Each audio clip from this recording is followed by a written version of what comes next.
Hey guys, what's up? Welcome back to today's video. और पढ़ाई कैसी चल रही है? All good. I hope you all are doing good in your study. Okay, हमने polymers complete कर लिया था. पॉलीमर्स बिल्कुल टिल एंड तक हमने कंप्लीट कर लिया था और उसमें आई होप सो आपको कोई डाउट नहीं होगा और होना भी नहीं चाहिए. ओके, आज हम स्टार्ट करेंगे that is biomolecules chapter number 14.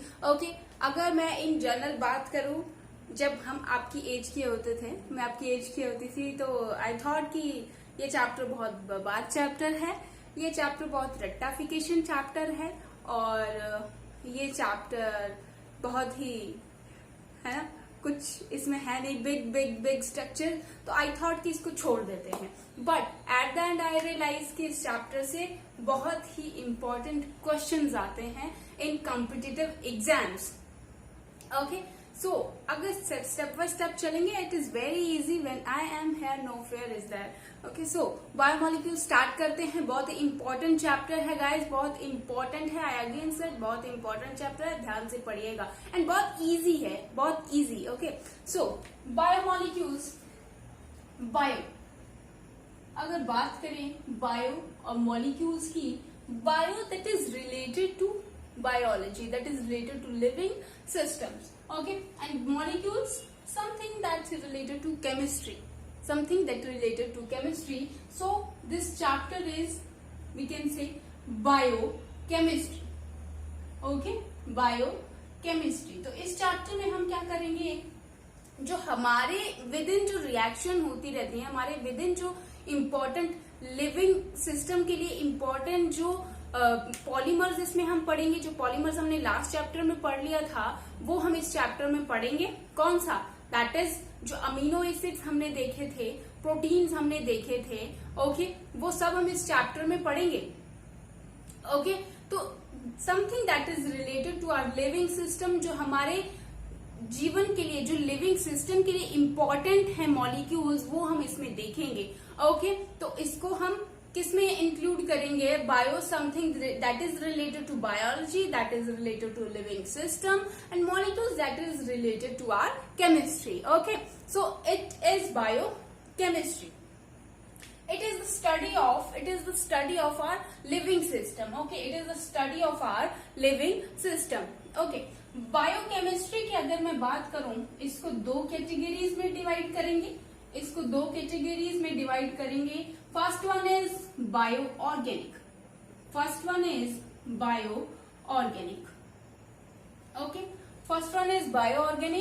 And second one is bio inorganic. Clear है? बायो इनऑर्गेनिक में हमने डिवाइड किया और बायो इनऑर्गेनिक में हमने डिवाइड किया, दैट इज आ बायोकेमिस्ट्री को. ओके, तो हमारे सिलेबस में हमें क्या रीड करना है? What we have to read, that is bio inorganic not in our syllabus. So इसको भूल जाइए, बट याद रखना बायोकेमिस्ट्री को हमने दो कैटेगरीज में उसको डिवाइड किया था, that is bio organic and second one is bio inorganic. Clear है यहां तक? हमें कहां पे, हमें मेन फोकस कहां पे करना है, दैट इज बायो ऑर्गेनिक में. बायो ऑर्गेनिक हमने पढ़ लेना है बिल्कुल. ओके, फाइनल तक. ओके, सो बायो ऑर्गेनिक में क्या मेन फोकस हमें कहाँ करना है? कहाँ? बायो ऑर्गेनिक, जो हमारे लिविंग सिस्टम्स के लिए इम्पोर्टेंट रहते हैं, इसमें हमें मेजर किसको पढ़ना है? ओके, हमारा मेन फोकस कहाँ पे रहेगा? That is carbohydrates. Carbohydrates is much important in biomolecules. Okay, carbohydrates, और कार्बोहाइड्रेट से नंबर ऑफ क्वेश्चंस आते हैं carbohydrates in competitive exams. Okay, so focus करिएगा गाइस. कार्बोहाइड्रेट्स, और क्या रहेगा इसमें? प्रोटीन्स में हम बेसिकली क्या पढ़ेंगे? That is amino acids. Okay, amino acids. और क्या पढ़ेंगे हम? Nucleic acids, that is RNA, DNA. Okay, ये सब हम इस पे पढ़ेंगे. हमारा मेन फोकस रहेगा इन तीन चीज पे. और इसके अलावा हम और क्या पढ़ेंगे? दैट इज, इसके अलावा और हम क्या पढ़ेंगे? दैट इज लिपिड्स, हॉर्मोन्स, इसमें हम और क्या पढ़ेंगे? जो बाकी की चीजें हैं, दैट इज लिपिड्स, और क्या पढ़ेंगे? Hormones and vitamins. Hormones and vitamins, ये अदर साइड्स की हैं बट पढ़ना इंपॉर्टेंट है, ओके। बट मेन फोकस हमारा कहाँ पर रहेगा, that is carbohydrates, proteins, proteins में हम पढ़ेंगे amino acids and nucleic acids, DNA, RNA, okay. And one more, lipids, vitamins and hormones. Clear है यहाँ तक? यहाँ तक क्लियर है। अब कार्बोहाइड्रेट्स पे चलते हैं, जो हमारा मेन फोकस रहेगा, जिसमें कार्बोहाइड्रेट्स पे, ओके, कार्बोहाइड्रेट्स पे हमारा मेन फोकस रहेगा इस चैप्टर पे, जिसमें बहुत इंपॉर्टेंट क्वेश्चन आते हैं, बहुत बहुत ज्यादा इंपॉर्टेंट क्वेश्चन आते हैं, जिससे what, that is carbohydrates, okay. अब छोटी क्लासेस की हम बात करें, छोटी क्लासेस में हम क्या पढ़ते थे? छोटी क्लासेस में हम पढ़ते थे कि कार्बोहाइड्रेट्स जिसमें कार्बन हो, हाइड्रोजन हो, ऑक्सीजन हो, यही हम पढ़ते थे कि उसको हम क्या बोलेंगे, दैट इज कार्बोहाइड्रेट्स। क्या हो? जिसमें कार्बन हो, हाइड्रोजन हो और ऑक्सीजन हो। जहां हमें ये दिख गया उसको हमने बोल दिया कार्बोहाइड्रेट्स। ऐसा ही हम कहते थे छोटी क्लासेस में, है ना। और हम और क्या बोलते थे, that hydrates of carbon, hydrates of carbon are called carbohydrates. Hydrates of carbon are called carbohydrates. Okay, जो इनिशियली हम पढ़ते थे, इनिशियल जो डेफिनेशंस आई, उन्होंने क्या बोला, हाइड्रेट्स ऑफ कार्बन जो भी है उसको हम बोलेंगे कार्बोहाइड्रेट्स, ओके, उसको हम बोलेंगे कार्बोहाइड्रेट्स। बट उन्होंने एक और दिया कि हाइड्रेट्स ऑफ कार्बन, अगर कोई फॉर्मूला, ये वाला फॉर्मूला, इस जो फॉर्मूला है दैट इज CH2OY, उन्होंने एक फॉर्मूला दे दिया कि अगर कोई भी मॉलिक्यूल, कोई भी कंपाउंड, कोई भी अगर इस फॉर्मूला को सेटिस्फाई करे, इस जनरल फॉर्मूला को सेटिस्फाई करे, तो उसको हम क्या बोलेंगे, कार्बोहाइड्रेट्स। उसको हम क्या बोलेंगे, कार्बोहाइड्रेट्स। एक जो पुराने इनिशियल जो डेफिनेशन थी, दे बिलीव कि अगर इस वाले फॉर्मूला को किसी फॉर्मूला ने सेटिस्फाई किया तो उसको हम बोलेंगे कार्बोहाइड्रेट्स। क्लियर है यहाँ तक? जैसे अब CH2OY, इसमें हम कौन सा फॉर्मूला पुट कर सकते हैं, that is well known glucose, C6H12O6, आ गया ना, C6H12O6, ये क्या आ गया, glucose as well as fructose, glucose as well as fructose. Clear है यहाँ तक? ये वाले फॉर्मूला ने ये वाला जनरल फॉर्मूला सेटिस्फाई कर दिया, तो हमने इसको बोला कि ये क्या है, दैट इज कार्बोहाइड्रेट, ओके, ये क्या है, carbohydrate. And one more, that is sugar. Sugar is also, we can say, carbohydrate. Why? This formula satisfies C12H22O11. This sugar formula satisfies this general formula, so we can say that sugar is also a carbohydrate. Clear है यहाँ तक? Sugar is also a carbohydrate.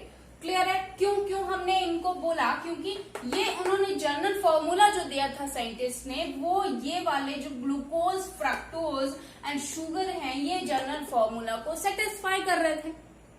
Clear है? Okay, इसलिए हमने इनको बोला these are carbohydrates, these are carbohydrates. But अगर कुछ हम फर्दर इंपॉर्टेंट फॉर्मूलाज की बात करें तो उसमें से एसिटिक एसिड। अब acetic acid, what is acetic acid, that is CH3, क्या होता है acetic acid, that is acetic acid, हाँ, acetic acid is CH3COOH, acetic acid is CH3COOH। So I can write like C, कितने carbon है इसमें, C2H कितने हैं, 3 and 4, H4 and O2, okay, कितने हैं ये, C2H4 and O2, ओके। ये फॉलो करते हैं फॉर्मूला फॉलो कर रहा है acetic acid, and this one is acetic acid. Acetic acid ने फॉर्मूला तो फॉलो किया, ये जो जनरल फॉर्मूला था उन्होंने फॉलो किया, but we can't say acetic acid is carbohydrate, we can't include acetic acid in carbohydrate category. Okay, acetic acid ने formula तो उसने अपना लिया कि हाँ ये फॉर्मूला, मैं इस फॉर्मूला में फिट हो जाऊंगा, बट मैं कार्बोहाइड्रेट नहीं कहलाऊंगा, okay.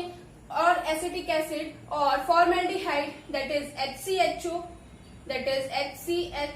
How many carbon, 1 H2 and O, formula satisfy कर रहा है, carbon 1, okay, H2 and O, okay, clear है। ये भी फॉर्मूला को फॉलो कर रहा है, but formaldehyde not included in the category of carbohydrates.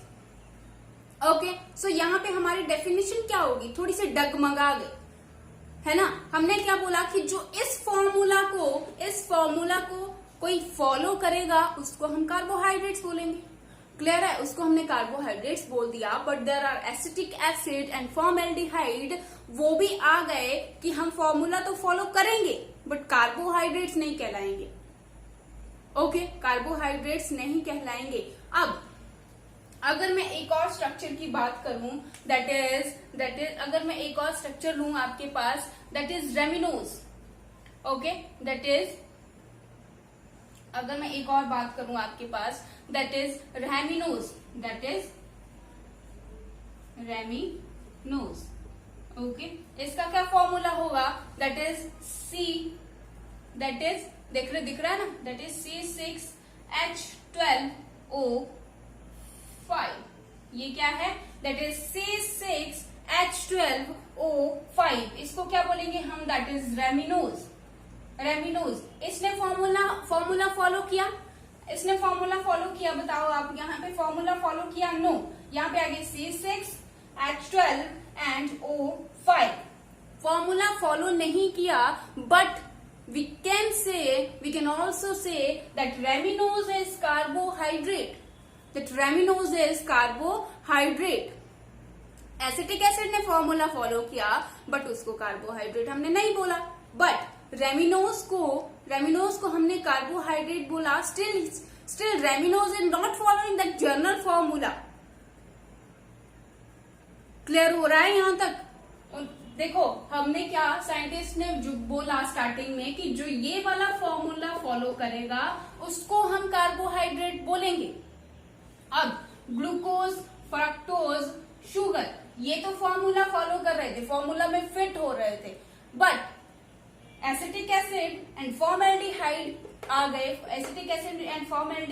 गए, उन्होंने फॉर्मूला फॉलो किया बट वो कार्बोहाइड्रेट में इंक्लूडेड नहीं हुए, ओके, उनको हमने कार्बोहाइड्रेट नहीं बोला, but there are some other, that is rhamnose, C6H12O5, ये फॉर्मूला फॉलो नहीं कर रहा था बट फिर भी उसको हमने कार्बोहाइड्रेट बोला, ओके, बट फिर भी उसको हमने कार्बोहाइड्रेट बोला। तो इससे क्या हुआ, हमारी जो डेफिनेशन थी, जो हम पढ़ रहे थे इनिशियल टाइम में, that is totally wrong, okay, पढ़ क्या रहे थे और हो कुछ और गया, है ना, टोटली गलत हो गया, ऐसे दिमाग मारे जा रहे थे, है ना। बट अब क्या हुआ, यहां तक क्लियर है सबको कि जो फॉर्मूला दिया वो कुछ फॉलो कर रहे थे, कुछ फॉलो नहीं कर रहे थे बेसिकली, है ना। सो अब डेफिनेशन की अगर मैं बात करूं, आपके पास कार्बोहाइड्रेट की डेफिनेशन की मैं बात करूं कि अगर जो डेफिनेशन रहेगी कार्बोहाइड्रेट्स की, कार्बोहाइड्रेट्स हम किसको बोलेंगे,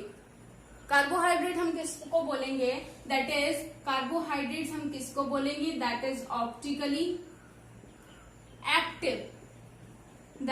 optically active, terms and conditions are apply है, दैट कार्बोहाइड्रेट्स सबसे पहले आ जाएगा, वो कंपाउंड फॉलो करेंगे जो ये प्रॉपर्टीज जो हम डिस्कस करेंगे अभी, जो सारी ये प्रॉपर्टीज फॉलो करेगा कोई कंपाउंड, उसी को ही हम कार्बोहाइड्रेट बोलेंगे, है ना, उसी को ही हम कार्बोहाइड्रेट बोलेंगे। दैट इज सबसे पहले तो वो ऑप्टिकली एक्टिव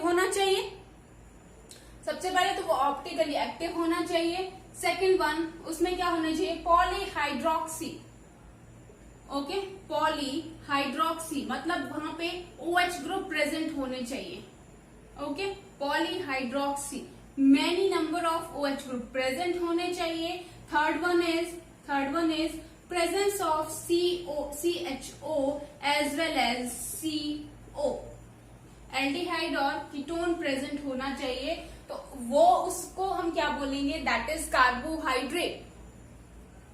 ओके, उसको हम क्या बोलेंगे, कार्बोहाइड्रेट। अगर डेफिनेशन लिखना चाहें हम, दैट इज ऑप्टिकली एक्टिव,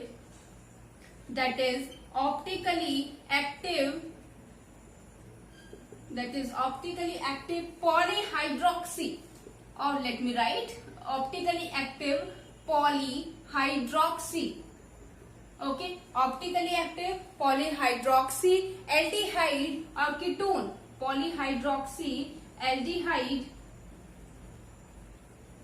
और polyhydroxy ketone, okay, polyhydroxy ketones or compound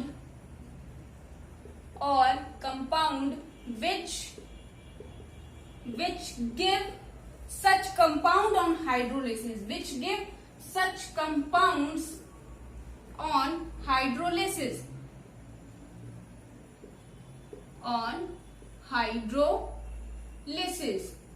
ये एक्चुअल डेफिनेशन है कार्बोहाइड्रेट की।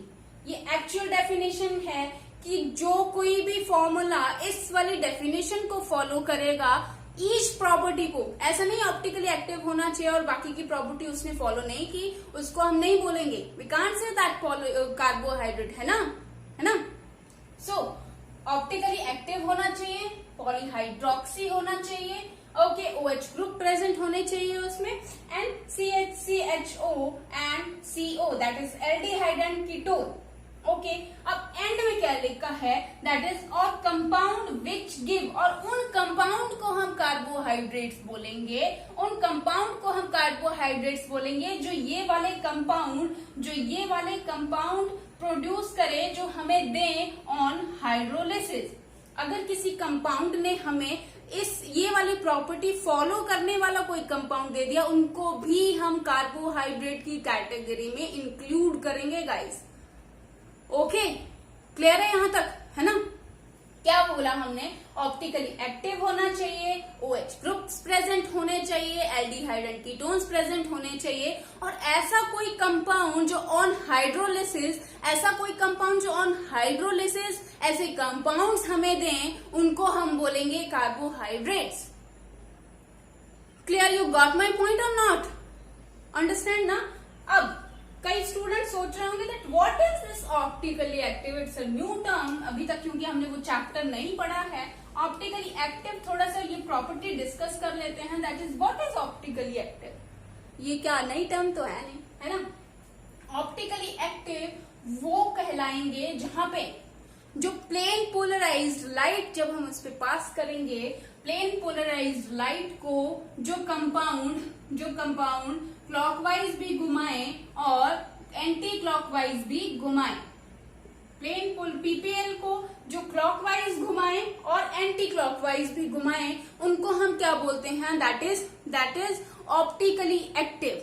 वो क्या हुए, ऑप्टिकली एक्टिव, क्योंकि प्लेन पोलराइज्ड लाइट को उन्होंने क्लॉकवाइज और एंटी क्लॉकवाइज बोथ घुमाया, उसको हम बोलेंगे ऑप्टिकली एक्टिव। अब ऐसे कौन से कंपाउंड्स हैं जो ऑप्टिकली एक्टिव प्रॉपर्टी जो है वो शो करेंगे, कौन शो करेगा, वहां पे क्या होना चाहिए, कायरल कार्बन होना चाहिए। कार्बन क्या होना चाहिए, कायरल कार्बन। अब कायरल कार्बन कौन होगा, कायरल कार्बन कौन होगा, जहां पे जो फोर ग्रुप्स हैं वो डिफरेंट हो। एक भी ग्रुप अगर सेम हुआ तो वो प्लेन पोलराइज्ड लाइट को रोटेट नहीं करेगा। जो कार्बन की 4 वैलेंसीज हैं, जो 4 ग्रुप्स अटैच होंगे ना कार्बन के साथ, वो चारों ग्रुप डिफरेंट होने चाहिए गाइस, वो चारों ग्रुप डिफरेंट होने चाहिए। ओके, तभी वो प्लेन पोलराइज्ड लाइट को रोटेट करेंगे क्लॉकवाइज और anticlockwise as well. Okay, चाहे वो क्लॉकवाइज रोटेट कर देंगे या फिर एंटी क्लॉकवाइज। क्यों? क्योंकि चारों ग्रुप डिफरेंट होने चाहिए। मैं फिर से बोल रही हूं, I again repeat, special note में आपको अपनी कॉपी पे लिखना है ये कि कायरल कार्बन उसको हम क्यों बोलते हैं? क्योंकि जो चारों ग्रुप हैं, चारों वैलेंसी हैं कार्बन की, उसको डिफरेंट ग्रुप्स ने ऑक्यूपाई किया है। अगर एक भी ग्रुप सेम हो गया तो वो प्लेन पोलराइज्ड लाइट को रोटेट नहीं करेगा। प्लेन पोलराइज्ड लाइट को रोटेट कौन करेगा? जिसमें चारों ग्रुप्स डिफरेंट होने चाहिए, वही प्लेन पोलराइज्ड लाइट को रोटेट करेगा। इसको हम क्या बोलते हैं? Optically active. ये क्या हुआ? Optically active. And this one is optically inactive. This is chiral carbon, this is chiral carbon, and this one is achiral carbon. This one is achiral carbon. Clear है यहां तक? क्लियर है ना यहां तक? क्या बोला हमने? कार्बोहाइड्रेट्स हमने किसको बोला? जो ऑप्टिकली एक्टिव होंगे, जो प्लेन पोलराइज्ड लाइट को क्लॉकवाइज रोटेट करेंगे या फिर एंटी क्लॉकवाइज रोटेट करेंगे, है ना? क्लॉकवाइज रोटेट करेंगे या एंटी क्लॉकवाइज रोटेट करेंगे, उसको हमने बोला ऑप्टिकली एक्टिव, उसको हमने बोल दिया। अब कार्बोहाइड्रेट्स की पहली कंडीशन ये रही। दूसरी कंडीशन, उसमें पॉलीहाइड्रोक्सी ग्रुप्स होने चाहिए, OH ग्रुप्स होने चाहिए। थर्ड वन, उसमें कीटोन्स होने चाहिए और एल्डिहाइड होने चाहिए। और ऐसे कंपाउंड जो ऑन हाइड्रोलिसिस सच कंपाउंड्स दें, उसको हम बोलेंगे कार्बोहाइड्रेट्स। उसको हमने क्या बोल दिया? कार्बोहाइड्रेट्स। क्लियर है यहां तक? क्लियर है ना यहां तक? उनको हमने बोल दिया कार्बोहाइड्रेट्स। ऑप्टिकली एक्टिव वो होंगे जो जहां पे कार्बन पे चारों ग्रुप्स डिफरेंट होंगे, ओके, डिफरेंट ग्रुप्स प्रेजेंट होंगे, वो कायरल कार्बन रहेगा और वही प्लेन पोलराइज्ड लाइट को रोटेट करेगा। अगर एक भी ग्रुप सेम हो गया तो वो हो जाएगा optically inactive, and that carbon is achiral carbon. Clear है? ओके, सो बाकी नेक्स्ट लेक्चर में डिस्कस करते हैं। अभी फिलहाल इतना काफी है, ये थोड़ा सा इंट्रो टाइप था। ओके, सो बाकी नेक्स्ट लेक्चर में डिस्कस करते हैं। क्लियर हो गया होगा सबको? अगर कोई डाउट होगा तो कमेंट सेक्शन में रिप्लाई करिएगा। ओके, बाकी एक्चुअल चैप्टर सेकेंड लेक्चर में स्टार्ट होगा। Okay, till then bye bye, have fun.